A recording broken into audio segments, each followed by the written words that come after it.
Shalom Bapak Ibu Saudara sekalian. Saya percaya bahwa hari-hari ini ada banyak hal yang ajaib yang Tuhan ingin kerjakan. Dan terlebih khusus buat pagi hari ini, saya percaya bahwa Tuhan rindu memakai setiap kita. Tetapi Tuhan juga rindu untuk memberkati setiap kita. Siapa yang percaya bahwa Tuhan ingin memberkatimu dengan berlimpah-limpah? Boleh angkat tangannya. Injil tetap perlu yang namanya keuangan. Dan urapan salah satu alirannya adalah yang namanya favor.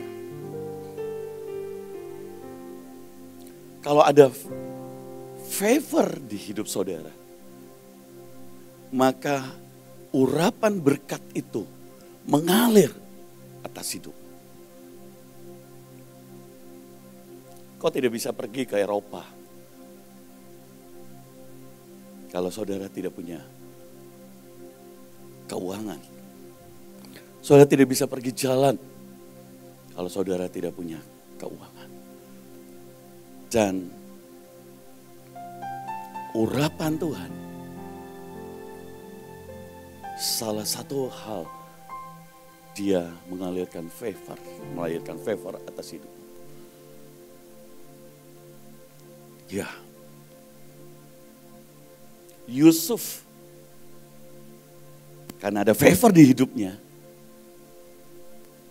yang terjadi adalah dia diberi kepercayaan. Satu bangsa, bahkan memberi makan bangsa-bangsa. Apa yang dilihat oleh Firaun? Tuhan. Apa yang dilihat oleh Firaun? Urapan itu. Sehingga mendatangkan favor atas hidupnya.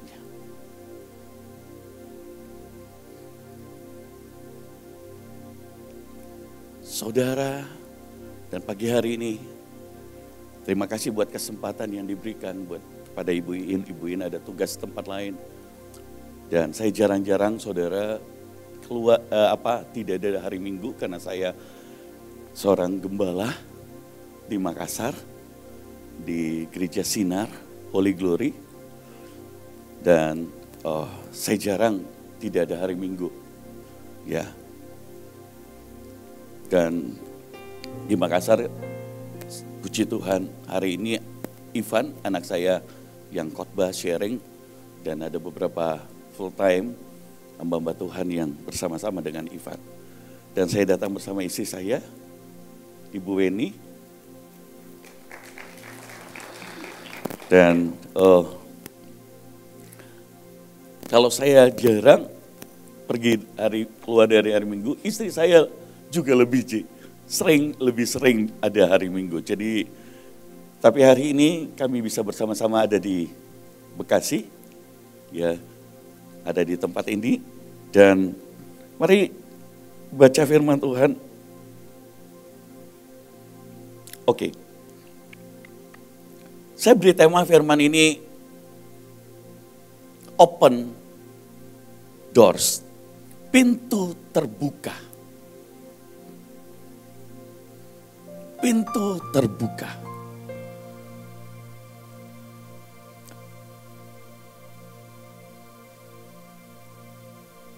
Bagaimana caranya sehingga pintu terbuka? Karena ada banyak orang pintunya tertutup. Dia udah melayani sekian tahun. Tapi kok itu saja masalahnya. Apa itu? Keuangan.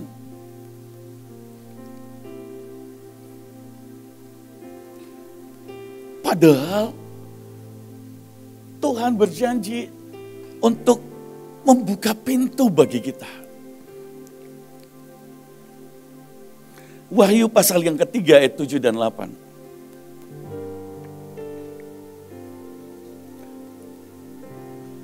Dan tuliskanlah kepada malaikat jemaat Philadelphia, inilah firman dari yang kudus, yang benar, yang memegang kunci Daud.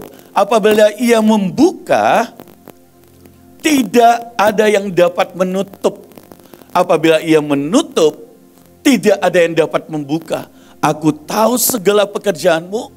Lihatlah, aku telah membuka pintu bagimu. Amin. Tuhan yang memegang kunci. Dan Tuhan yang memberikan kunci kepada kita. Dan ingatlah selalu bahwa Tuhan yang memegang kunci atas saudara. Jangan pernah melupakan siapa yang memegang kunci itu. Karena ketika pintu terbuka, ada banyak orang melupakan siapa yang memegang kuncinya. Ada banyak orang melupakan Tuhan dan lebih tertarik untuk apa yang terjadi setelah pintu terbuka. Lebih sibuk kepada apa yang dibuka oleh Tuhan. Lebih sibuk dengan pekerjaan daripada sibuk dengan Tuhan. Jadi yang pertama, Tuhan ingin membuat kita tahu bahwa yang memegang kunci itu Tuhan. Amin, saudara.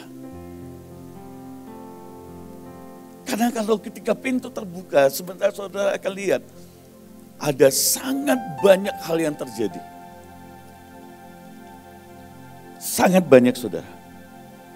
Ada banyak hal yang luar biasa. Saya berdoa, saudara sabar ambil firman Tuhan pagi hari ini. Karena itu yang kami alami. Itu yang kami alami bersama istri dan anak-anak, keluarga, jemaat. Awalnya jemaat kami orang-orang sederhana. Tidak ada satupun mobil. Kami memulai dari 8 orang. Ibadah 2010. 8 orang. Bersama saya dan istri. Jadi ada 3 keluarga. Orang-orang sederhana. Dan kemudian datang anak-anak muda dari kampung. Datang orang-orang sederhana, tidak tamat sekolah. Tapi yang ajaib, ketika pintu dibuka, mereka diubah oleh Tuhan. Dipakai oleh Tuhan. Bahkan bukan dipakai, hanya dipakai. Mereka diberkati oleh Tuhan. Bahkan saudara-saudara kami orang-orang Kupang, yang dulunya cuma sopir, pembantu rumah tangga. Hari ini di gereja orang-orang Kupang itu banyak pengusaha-pengusaha. Padahal dulu tidak ada mental itu, saudara. Pembantu-pembantu rumah tangga sekarang menjadi pengusaha-pengusaha. Ketika pintu dibuka, saudara, kau akan mengalami berkat. Amin. Dan orang akan melihat apa yang terjadi. Adakah perubahan dalam hidupmu? Dan saya berdoa, ketika saya mempersiapkan ini, Tuhan berkata kepada saya, ada banyak orang yang sudah mentok. Ikut Tuhan mentok. Sedikit lagi dia mau frustrasi. Kok keadaanku tidak berubah, Tuhan?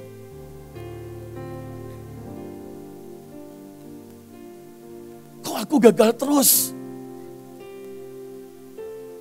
Ya memang masa COVID, ya memang masa semuanya gagal. Tapi apakah Tuhan kita ikut sistem ketika orang lain gagal dan kita gagal? No. Saya saksikan untuk kemuliaan nama Tuhan. Kebetulan bidang kami itu restoran. Awalnya kami punya ayam penyet Pacomot. Sekarang kami punya restoran all you can eat namanya Sogogi. Apa yang terjadi? Justru memulai bisnis itu ketika masa pandemik datang. Bulan 2 tahun 2020. Dan pandemik bulan 3 2020. Orang-orang bertanya, nah kali ini Pak Gem salah. Tidak mudah buat kami, saudara, sebagai hamba Tuhan, gembala sidang, kalau jemaat saja yang bertambah banyak, tapi bisnisnya down, orang bilang, wah sudah tidak ada Tuhan ini. Ataukah bisnisnya saja yang naik berkembang, tapi jemaat tidak bertambah banyak, orang bilang, Pak Gemnya mulai cinta uang. Jadi nggak mudah buat kita, dua-duanya mesti berkembang. Itu nggak mudah, saudara. Ada seorang jemaat minta dibukakan bisnis, saya bilang, saya ngajarin. Tapi jangan saya yang buka. Karena kalau saya yang buka, orang-orang berpikir harus berhasil. Karena ada Tuhan.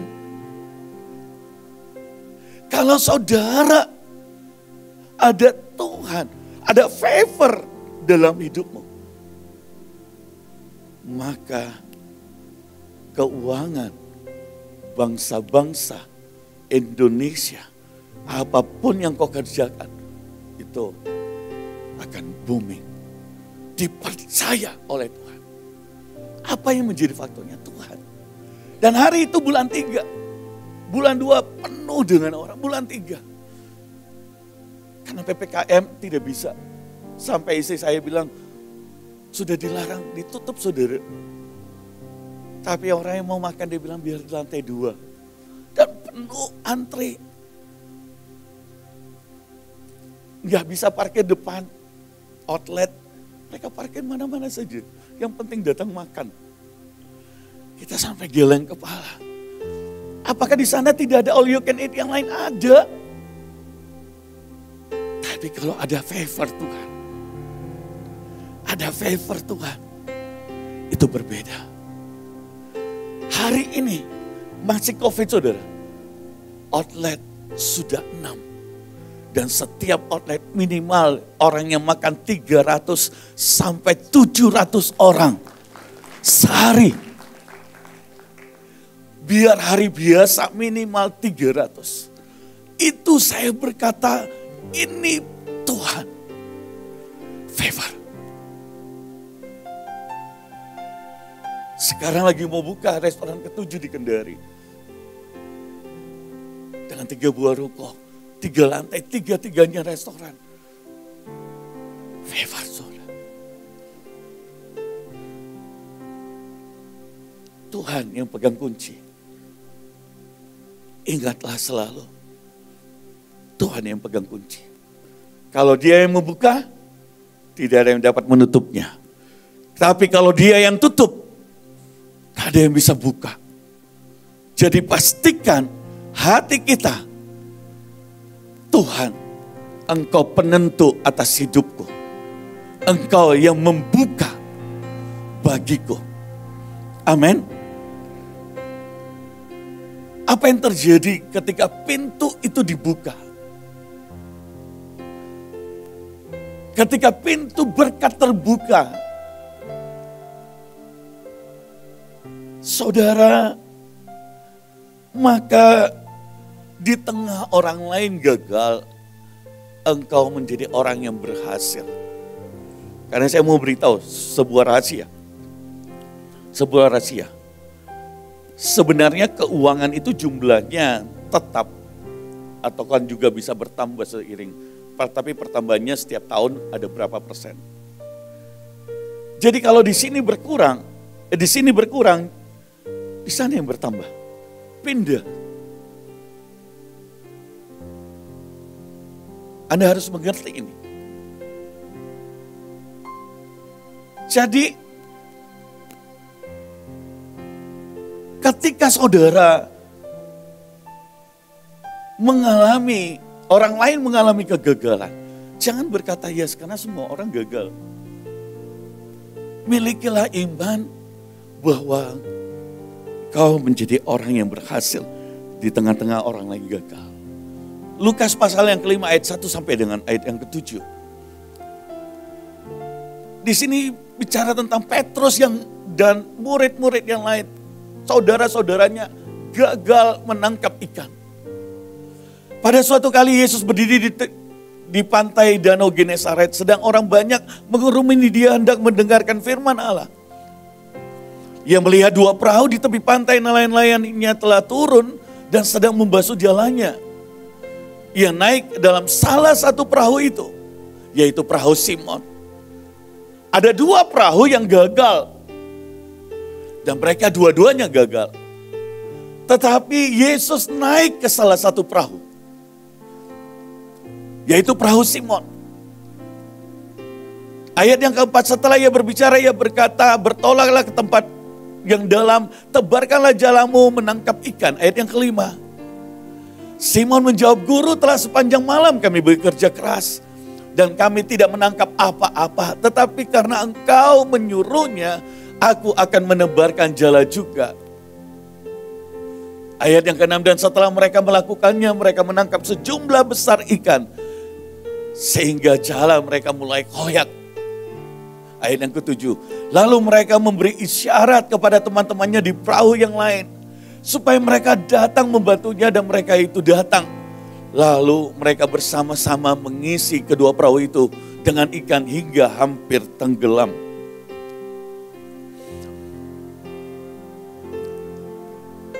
Perahu yang satu berhasil, perahu yang lain gagal. Ketika Tuhan membuka pintu berkat, maka Anda akan berhasil.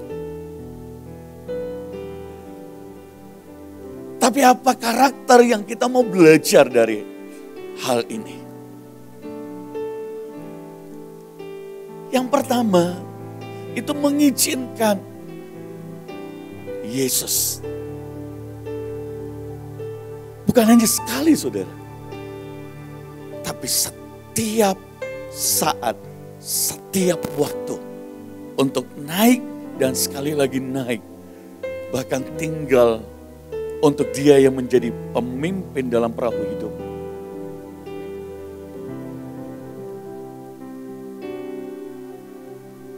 Saudara, dan ketika Tuhan yang menjadi pemimpinnya, Petrus mendengarkan pengajaran. Hal yang berikutnya adalah dia taat mendengarkan.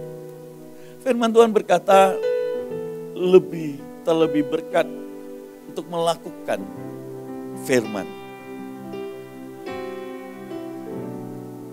Tapi karakter yang dimiliki oleh Petrus yang bagus adalah dia seorang pekerja keras. Ada banyak orang ingin dipakai Tuhan, tapi tidak mau kerja keras. Ada banyak hamba Tuhan yang saya lihat di daerah saudara. Pengen berkatnya, tapi lebih banyak tidurnya. Pengen dipakai Tuhan, tapi lebih banyak ngopi. Ngobrol.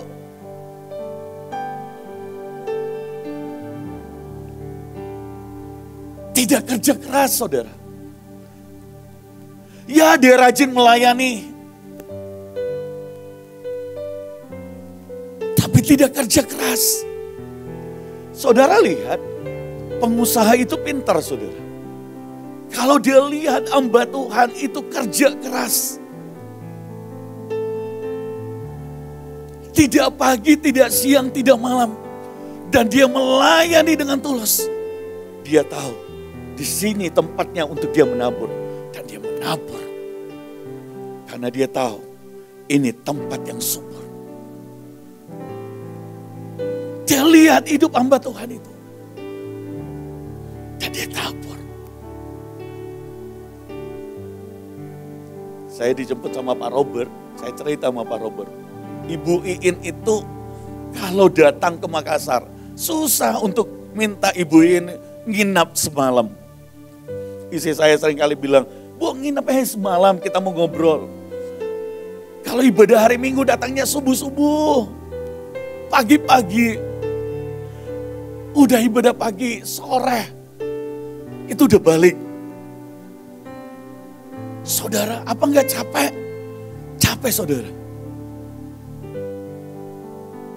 Setelah ibadah, banyak orang yang mau didoakan. Bahkan di tengah-tengah makan pun juga.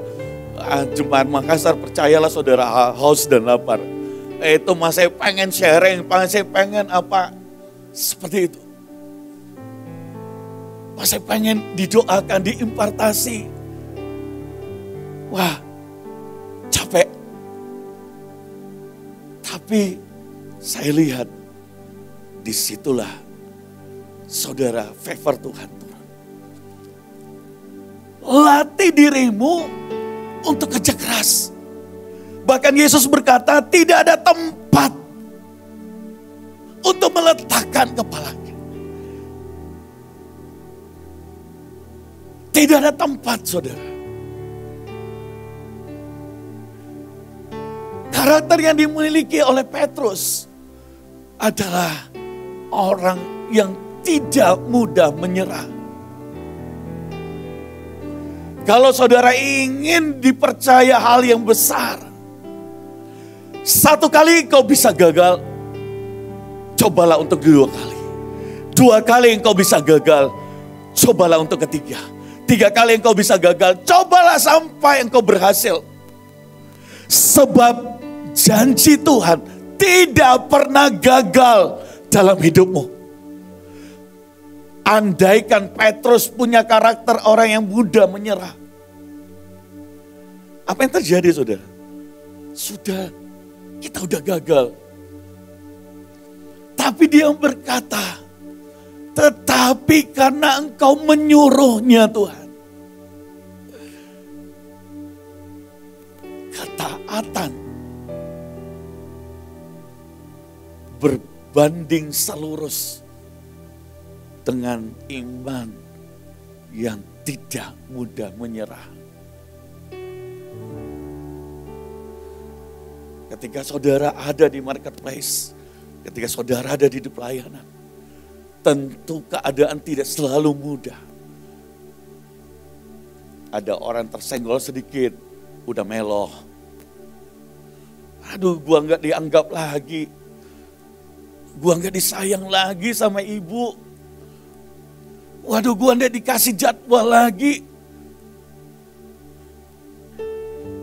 Saudara, padahal waktu ditanya, ada di tempat ini siapa yang suruh? Tuhan.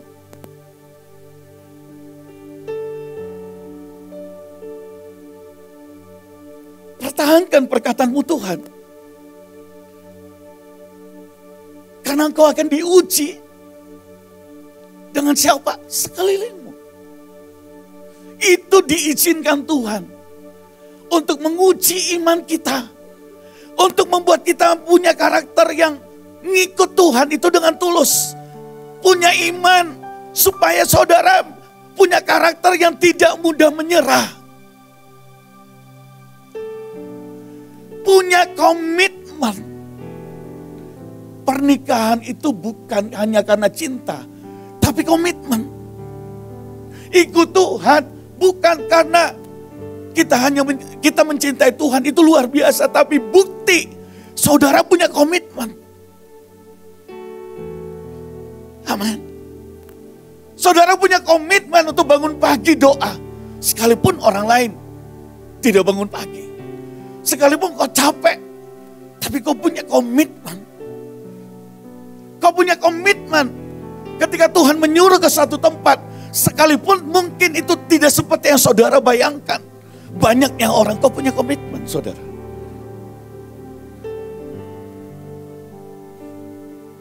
Latih diri saudara. Tadi ketika Tuhan membuka pintu, Anda diberkati di saat orang lain tidak. Hal yang kedua, ketika Tuhan membuka pintu berkat adalah bahwa di saat orang lain gagal, di saat orang lain kelaparan, Anda justru menuai 100 kali ganda. Ishak di Kejadian 26 ayat 12 sampai 14. Saudara catat saja. Kita tahu ayat ini. Di Ishak maka menaburlah Ishak. Waktu kapan? Waktu kapan? Orang-orang berkata, ini bukan masanya untuk menabur. Karena lagi musim kekeringan. Orang-orang lagi kelaparan, lagi kesulitan. Tidak ada uang.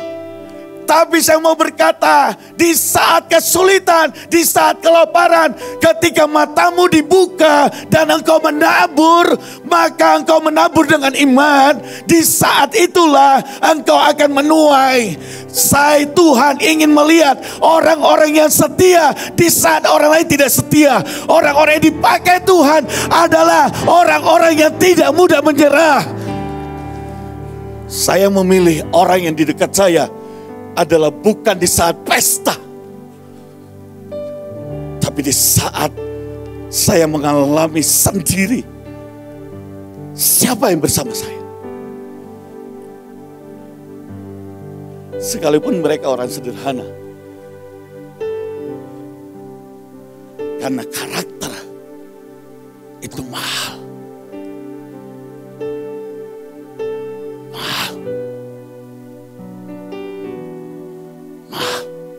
Keahlian mudah dipelajari, tapi karakter butuh proses untuk menjadikan karakter itu.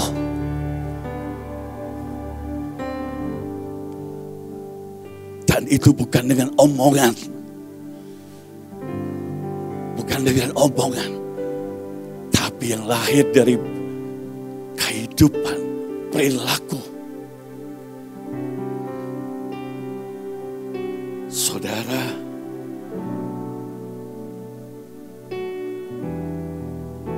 ketika Tuhan membuka pintu berkat yang berikutnya,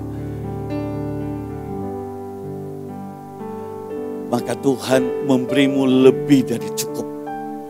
Engkau tidak bisa mengatasinya. Maleakhi 3 ayat 8 sampai 10. Ayat ini sering kali kita dengarkan karena ini berbicara tentang perpuluhan. Tapi saya minta Roh Kudus memberi kita pengertian sekali lagi. Bolehkah manusia menipu Allah? Ada banyak orang suka dengan ayat yang lain. Tapi ketika berbicara perpuluhan, bahkan di sosial media, ada banyak orang mengecilkan perkara ini. Ya, kita punya PR sebagai gereja. Ada orang yang tidak bertanggung jawab atas uang yang dipakai. Tetapi itu hanya 1 atau 2 orang. Tapi firman Tuhan tidak bisa didegradasi oleh karena kesalahan dari 1-2 orang. Amin. Amin saudara. Iblis ingin mencuri apa yang menjadi bagian satu dengan saya dan saudara. Mari lihat di ayat ini. Dengan apakah, mari lihat. Bolehkah manusia menipu Allah? Namun kamu menipu aku. Tetapi kamu berkata dengan cara bagaimana kami menipu engkau? Mengenai persembahan, persepuluhan, dan persembahan khusus. Ayat 9. Kamu telah kena kutuk. Tetapi kamu masih menipu aku. Ya, kamu seluruh bangsa. Ayat 10. Bawalah seluruh persembahan persepuluhan itu ke dalam rumah perbendaharaan, supaya ada persediaan makanan di rumahku. Dan ujilah aku, firman Tuhan semesta alam, apakah aku tidak membuka bagimu tingkap-tingkap langit. Open heaven, open the doors. Dan mencurahkan berkat kepadamu sampai berkelimpahan. Ketika pintu terbuka, maka yang terjadi, Tuhan memberkati saudara lebih dari cukup. Saya bersyukur salah satu warisan yang papa saya tanamkan dari saya masih kecil. Kami sekeluarga bertobat ketika usia saya 17 tahun. Kami bukan dari orang kaya, orang yang sederhana. Papa saya begitu cinta Tuhan, papa saya gembala sidang. Tapi hari itu beliau langsung kemudian tidak lama dipakai jadi worship leader. Tetapi waktu sejak pertama bertobat, yang diajarkan oleh papa simpel. Berikan, kembalikan milik Tuhan. Saya diberi uang belanja 50.000 sebulan. Memberi 5.000. Saya sebagai anak muda pakai logika saya. Hari itu saya bilang ke papa, Papa, kan papa sudah beri perpuluhan. Gaji papa saya kalau nggak salah 500.000. Papa kan sudah beri perpuluhan. Dan papa kasih saya uang belanja. Kenapa saya beri lagi perpuluhan? Maksud saya, duit 50.000 ini gak cukup saudara. Naik PT-PT, naik mikrolet, gak cukup. Kami kadang-kadang diantara pakai motor sama papa. Tapi kalau enggak, adik saya terlambat bangun, ya saya harus naik mikrolet. Supaya cepat, karena 2 kali ngantar. Papa saya bilang gini, uang yang kamu terima dari siapa? Saya bilang dari papa. Saya ulangi sekali lagi. Uang yang kamu terima dari siapa? Saya pikir-pikir dari Tuhan. Bagus. Kalau itu uang dari Tuhan, berarti apa firman Tuhan berkata? Kembalikan. Saudara, 50.000. Sejak hari itu, belajar taatlah. Papa tambahin dong, supaya saya bisa kasih. Enggak. Kamu lihat, nanti lebih dari cukup. Saudara, apa yang terjadi? Saya kasih 5.000 perpuluhan. Sejak itu yang luar biasa, saya tiba-tiba bisa jadi asisten dosen, bukan asisten dosen, guru les. Teman-teman saya belajar dari saya. Kasih uang saudara. Apapun yang saya miliki, teman saya mau. Akhirnya saya dagang. Untung saudara. Sejak itu keluarga kami perlahan-lahan uang 50.000 bahkan berkelimpahan. Yang dulunya tidak pernah cukup saudara. Saya bilang ke papa, hari itu saya protes, Pak, gereja itu udah besar sekali gereja kita. Apa artinya 5.000 rupiah yang saya berikan? Dia berkata, kau bukan berikan kepada gereja. Tahu enggak? Ada ayatnya ketika Abraham memberikan perpuluhan kepada Melkisedek, Tuhan di sana yang menerimanya. Ya, gereja akan memakai itu buat pelayanan. Tapi tahu enggak, Tuhan yang terima. Ini rahasia kelimpahan kalau kau mau tahu. Kalau kau mau taat, sekalian taat. Supaya kelimpahan itu benar-benar terjadi. Saya punya seorang pendoa bersama dengan saya lebih dari 10 tahun. Dia pernah menggembalakan 25 tahun. Dan dia bertanya pada saya, Pak, saya cinta Tuhan, jaga kekudusan, berdoa di menara 3-4 jam. Bapak tahu? Saya bilang, iya saya tahu. Apa yang kamu mau tanya? Pak, saya mau tanya satu hal. Kenapa saya belum diberkati? What? Apa yang kamu tanya? Dan saya tanya ke dia. Hari itu saya belum jadi gembala sidang. Tapi dia jadi pendoa saya. Dan saya tanya ke dia. Apakah engkau mengembalikan milik Tuhan? Saya kan pendeta, Pak. Orang yang nabur buat saya kan. Saya kan pendeta. Saya berkata, berkat itu dari mana? Ya, dari Tuhan. Adakah kau mengembalikan? Cuma 10%, di kita 90%. Dia jawab, enggak pernah. Karena saya pikir saya pendeta. Saya berkata, itulah alasan kenapa kamu tidak dibukakan kelimpahan itu. Kenapa? Pintu belum terbuka. Tingkap-tingkap langit masih belum terbuka. Karena orang mengklaim Tuhan buka tingkap-tingkap langit. Tapi bagianmu untuk memberi 1/10 kau tidak lakukan. Lakukan bagianmu, maka janji Tuhan otomatis itu seperti pintu itu terbuka. Dengan sendirinya. Sejak hari itu saudara. Saudara mau tahu hamba Tuhan ini. Anaknya 2 orang perempuan. Yang satu saudara. Kuliah di Amerika. Kuliah di China. Gantian habis dari Amerika ke China saudara. Sampai S2. Dibiayai gratis dikasih uang belanja.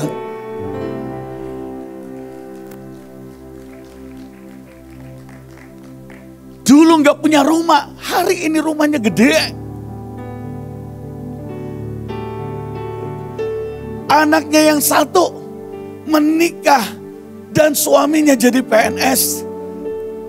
Mereka berdua punya rumah, punya fasilitas, diberkati Tuhan.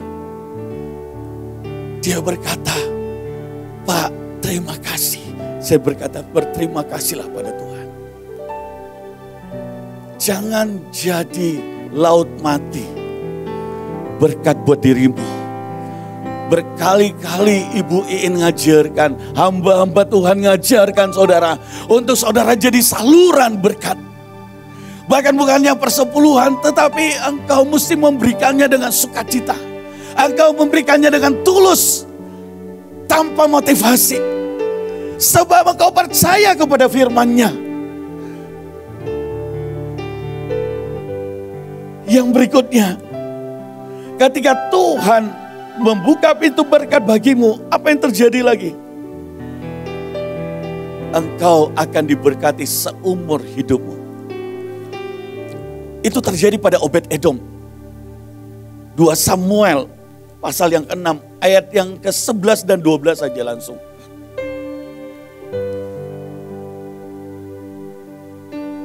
Tiga bulan lamanya tabut Tuhan itu tinggal di rumah Obed-Edom orang Gad itu. Dan Tuhan memberkati Obed-Edom dan seisi rumahnya. Diberitahukanlah kepada Raja Daud demikian.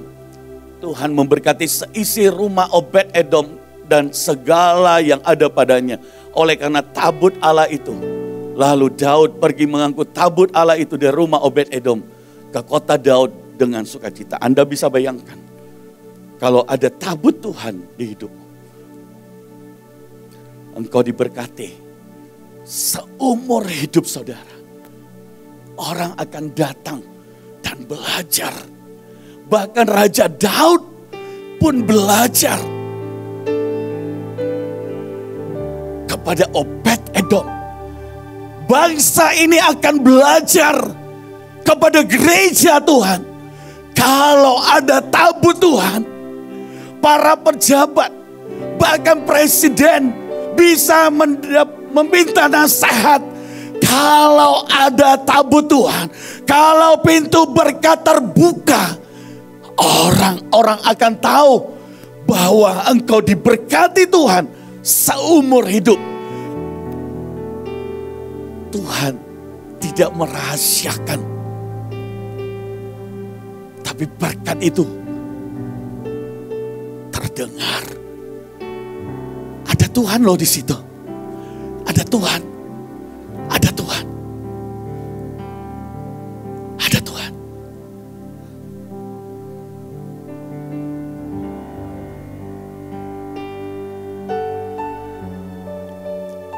Ketika Tuhan membuka pintu berkat yang berikutnya, saudara akan memberkati keluargamu, saudara-saudaramu, dan teman-teman saudara. Itu berkat Abraham di Kejadian 1-6. Saudara tidak usah baca, saudara. Bahkan berkat yang sesungguhnya bukanlah berkat, tapi bukannya berkat, tetapi kita menjadi berkat. Amin. Saya ulangi sekali lagi. Ketika pintu berkat terbuka, bukan hanya berkat yang saudara terima, tapi saudara menjadi berkat. Ketika pintu berkat terbuka, maka orang-orang bahkan yang memberkati Anda akan diberkati. Orang-orang yang mengutuk Anda akan dikutuk oleh Tuhan. Orang-orang yang memberkati Anda akan diberkati. Bahkan engkau menjadi berkat. Itulah berkat sesungguhnya. Menjadi berkat. Pastikan apapun yang saudara lakukan jadi berkatnya. Pelayanan yang sesungguhnya, gereja yang sesungguhnya adalah saya dan saudara. Dan tujuan Tuhan menjadi berkat. Jangan pernah abaikan sekeliling Anda. Saya dulu saudara, kejar Tuhan itu gila-gilaan. Apapun yang Tuhan bilang saya lakukan. Itu hal yang baik. Tuhan suruh puasa, bagian saya puasa. Dari 40 hari ganti-ganti saudara. Saya berkata Tuhan, buat hatiku taat. Tuhan suruh saya puasa tahun, kemudian 3 tahun berikutnya. Tapi satu hal yang saya lupakan. Saya lupakan istri dan anakku. Saya lupakan saya menjadi berkat. Sampai Tuhan berkata, aku ya turun dari surga supaya tinggal bersama. Kau mesti turun untuk bisa tinggal dan membawa istri dan anakmu. Hampir saja istri dan anakku tertinggal saudara. Anak saya Ivan bilang apa? Dia pulang dari Melbourne dan dia bilang kayak begini, berapa tahun yang lalu, hampir 10 tahun yang lalu saudara. Dia bilang gini, Papa saya mau ngobrol. Saya bilang, iya nak. Orang-orang memanggil Papa, Bapak. Begitu banyak anak rohani. Dan dia bilang gini, mau tahu nggak apa yang di hati saya? Tapi Papa tidak jadi berkat buat saya. Menurut saya, Papa bukanlah Bapak rohani bagiku. Itu seperti orang yang dipukul Mike Tyson ada di depan saya saudara. Wah, bubuk. Saya pegang kursi, hampir saya jatuh saudara. Ini keterus terangan dari anak sendiri saudara.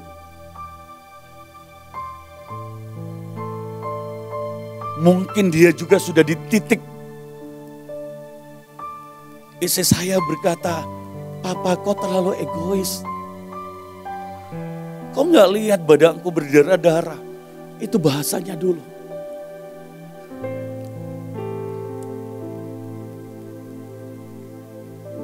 Saudara, berdarah-darah bukan karena saya pukul dia. Mau ngikutin suaminya ini, larinya dengan Tuhan. Dia istilah badannya sampai berdarah-darah. Saudara, hari itu apa yang terjadi? Saya bilang kepada anak saya. Maafkan Papa. Saya basuh kakinya. Hari itu Tuhan berkata, aku turun jadi manusia. Jadilah sahabat buat anakmu. Dan itu gak mudah saudara. Karena dari kecil, dari umur 1 sampai 10 tahun ketika saya jadi bisnismen, saya jarang di rumah. Bukan jarang di rumah, jarang ketemu sama dia. Baru sering lari keluar kota. Saya kerja keras dari pagi, bangun jam 6, bangun pergi kerja 6:30, belum jadi gembala sidang. Sampai jam 12, pulang di rumah jam 1 malam, bangun pagi, anak saya udah pergi sekolah. Pulang dia sudah tidur, gak ada hubungan. Dia sering kali telepon nangis, Papa saya pengen ketemu, tunggu Papa sibuk. Jadi ketika dia besar, dia lihat saya jadi gembala, tapi dia tidak merasakan impact.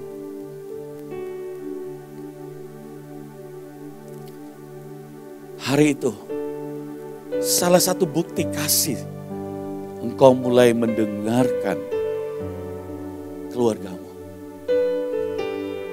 Saudara, seorang istri, bukan berkati, oh ya saya mengasihimu, belikan baju, kasih uang, penuhi apapun yang diminta, atau anak saudara. Seberapa bernilai istri dan anakmu, seberapa kau rela berkorban bagi mereka. Kemarin saya sempat ngomongin, ada satu pekerjaan, nilainya besar. Tapi istri dan anak saya gak mau. Mereka takut, Papa nanti kalau pergi kemana-mana mesti dikawal. Karena duitmu sudah terlalu banyak. Ya, terus kalau terjadi apa-apa gimana?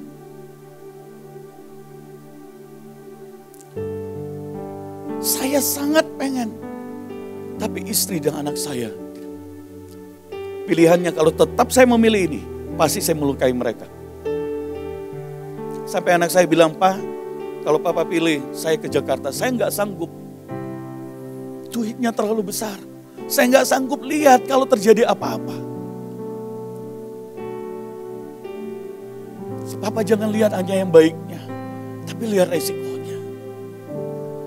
Kalau dulu saya saudara, saya bilang saya udah doa. Tapi hari itu saya tanya Tuhan kembali dan Tuhan diam.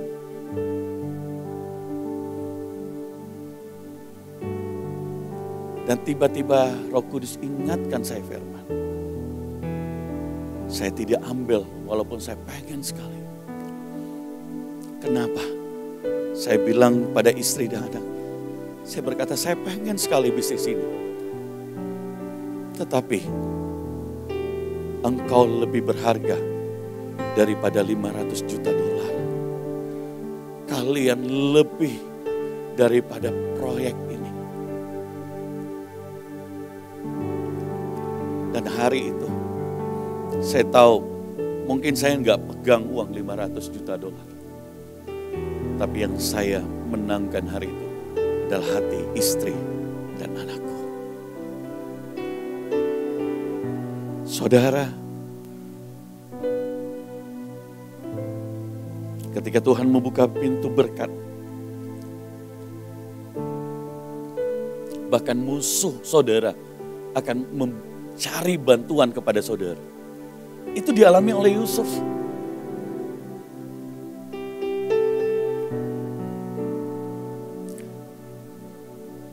Itu dialami juga oleh Ishak.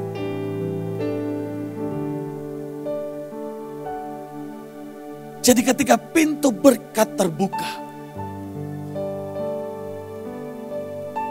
saudara, ada banyak berkat yang terbuka. Itulah urapan yang mengalirkan favor atas hidup saudara. Ada satu pelajaran, yaitu Efraim. Efraim diberkati 10 kali lipat dari saudaranya Manasya. Di Hosea 4 ayat 17. Tetapi ini yang terjadi setelah dia diberkati, dia menjadi sombong.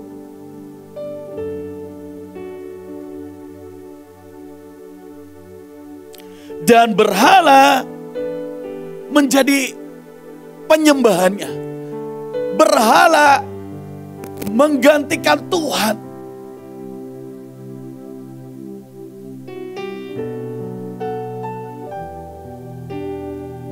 Hosea 4 ayat 17. Kita harus hati-hati saudara. Efraim bersekutu dengan berhala-berhala. Biarkanlah dia. Kalau Tuhan biarkan saudara, ngeri.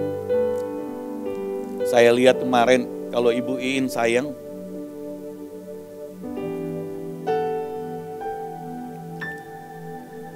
bahkan dia sebut nama ketika sedang berkhotbah. Saya percaya bahwa itu Tuhan, bukan Ibu Iin. Ketika Tuhan sayang saudara, dia masih sebut namamu, dia masih cari saudara. Dia masih tegur. Pak, saya kalau gereja lain enggak begitu. Saudara, masing-masing orang levelnya beda. Ada levelnya di mana? Amin. Kalau levelmu masih bayi-bayi, yang memang enggak kuat. Tapi kalau saudara levelnya sudah tentara, levelnya sudah panglima, sudah levelnya sudah bintang 2, bintang 3, bintang 1, sudah jenderal-jenderal, saudara enggak lagi memusingkan dirimu sendiri. Amin. Yang seperti itu justru saudara suka. Tanda engkau disayang. Amin. Tidak ada lagi soal harga diri. Hosea 5 ayat yang ke-9.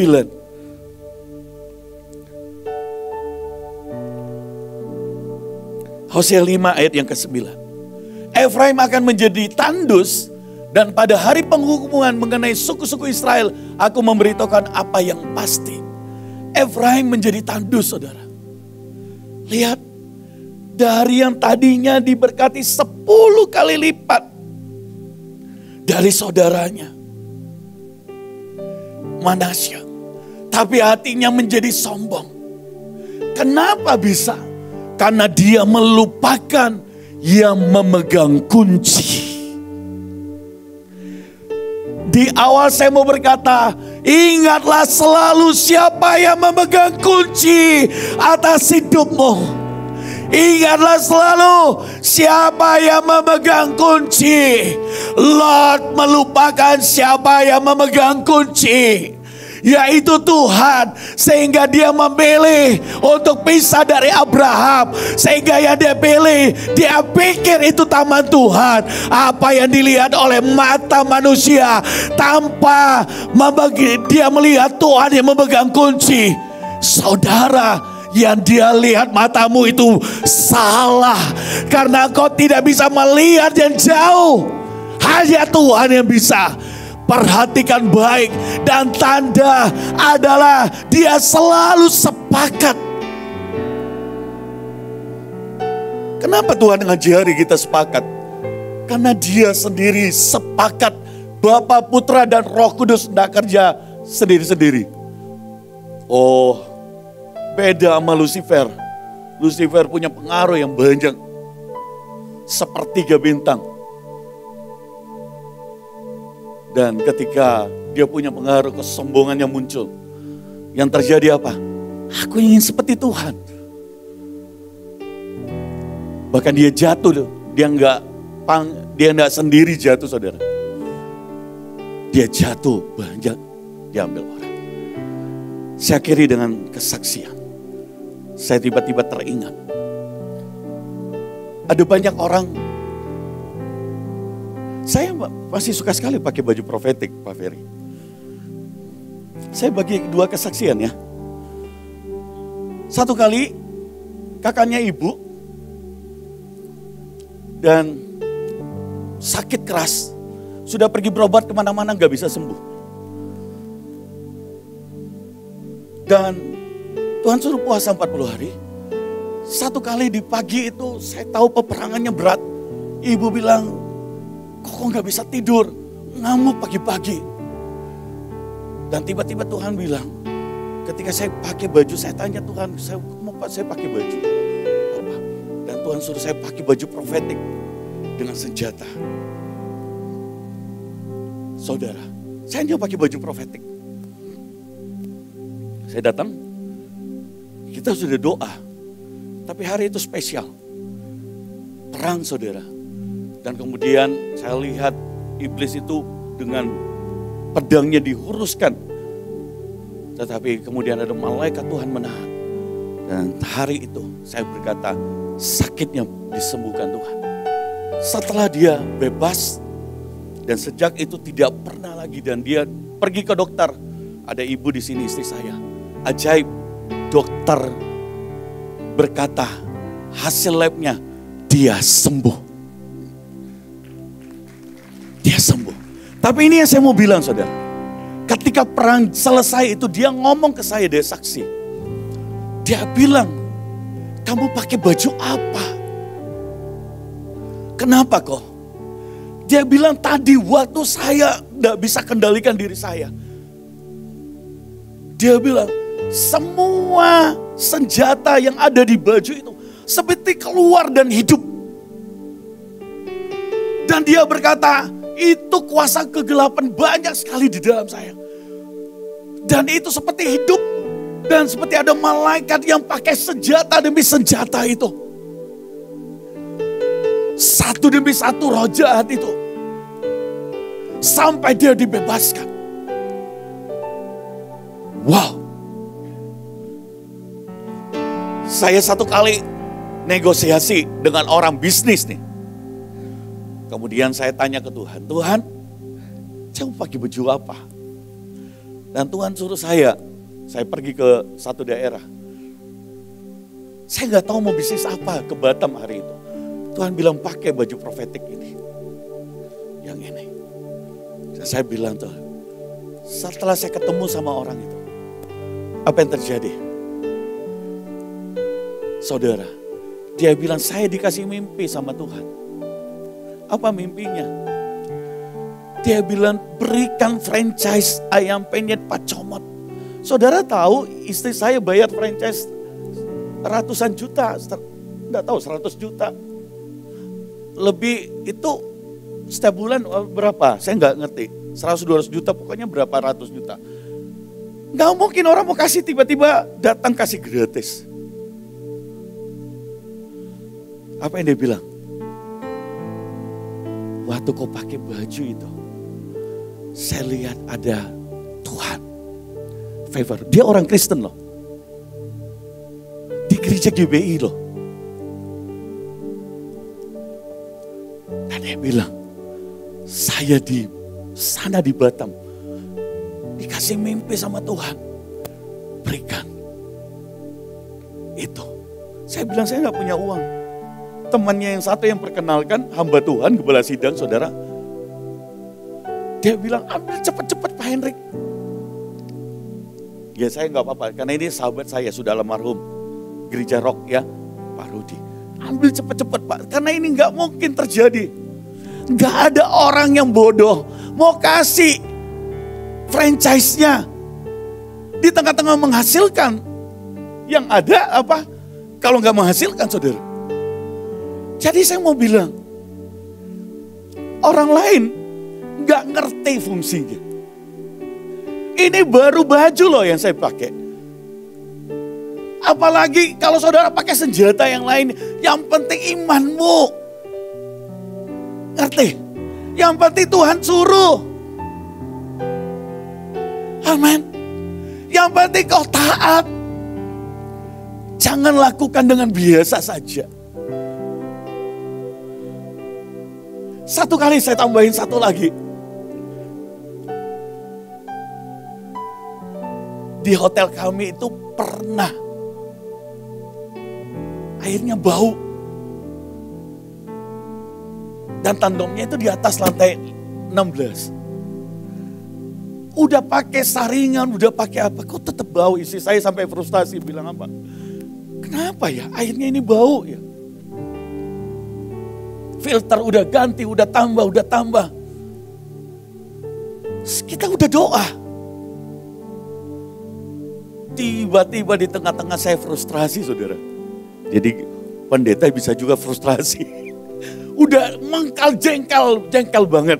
Tiba-tiba saya ingat Tumen.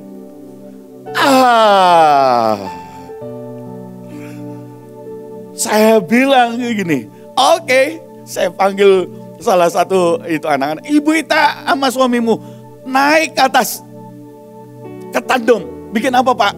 Kita mau doa. Kamu doa di sana, Bapak di sini. Kita sama-sama bom ya. Ubah air ini bau. But jangan bilang-bilang orang-orang. Karena ini hotel. Saudara, sudah masuk di lab, hasilnya airnya bagus. Tapi gak bisa dipungkiri bau, saudara. Hari itu bawa Tumen aja. Bulat-bulat, saudara. Saya bilang dalam nama itu, saudara. Apa yang terjadi? Buang Tumen. Orang bilang sesat. Anda belum ngalami sih.